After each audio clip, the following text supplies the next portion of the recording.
Good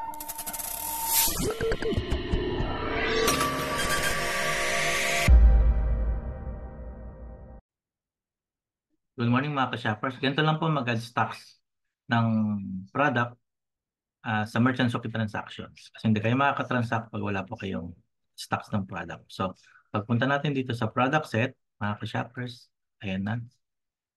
So, lalabas po ito. Tapos dito sa bandang kanan po, add stocks, i-click nyo lang po yan.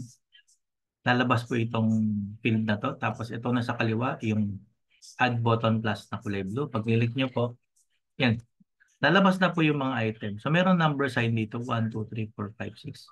Pwede rin yung search bar kung ano yung item na dumating sa inyo. Okay, so initially, lahat ng product po, lagyan nyo lang po ng stocks. So, ang gawin nyo lang po, dito, halimbawa, number 1, click nyo lang po ito para hindi kayo malito. Add lang. Yan. Tapos meron dito, pwede kayo mag-input ng product cost, tapos quantity. Yan, halimbawa, 100. Ganyan. Ngayon, kung sunod-sunod naman, add nyo lang po. Tandaan nyo lang po, ito number 2.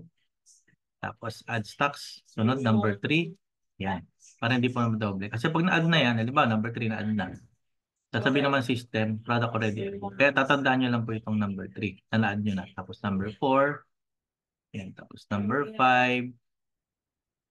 Yan. Pag mayroon naman product kayong hahanapin, search nyo lang po yung mga pangalan ng mga product. Halimbawa ito, Century Tuna. Pag tinype nyo po, Century, lalabas naman po yan. Tapos add nyo na lang.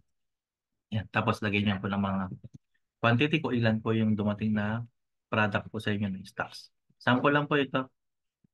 Yan. Tapos kung maglagay ka ng puhunan ng produkto, halimbawa 50 pesos, yan, nag-auto-compute na po. So, alam mo na kung magkano naging puhunan ng product mo. Mabilis lang naman po yan. Ganyan lang po yung proseso natin.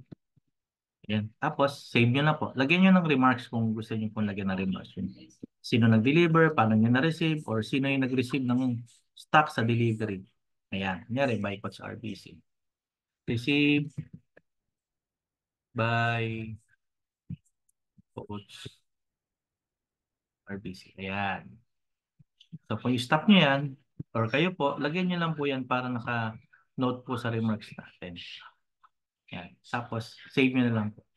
Ayan. Pag na-save na po, real time na po yan. Hindi na po mababago yan kasi naka-record na po yan dito sa stocks inventory. Ayan. So, ito po, yung date ng 8/24 ngayon. Ayan. Received by, prepared by Mayor BC Store. Ayan. Mas-click nyo po dito, naka-detailed na po yan dito. Ayan, mga ka-shoppers. Ayan. So may print na print po, may Excel files din na record. Yan lang po mag-add stocks para pag dito sa ating merchant Shopee transaction, makikita nyo lahat ng product po. Meron na siyang available stocks. Pag zero, hindi mapuproceed po yan sa system. Yan lang po. Salamat po sa Diyos, mga ka-shoppers. God bless po.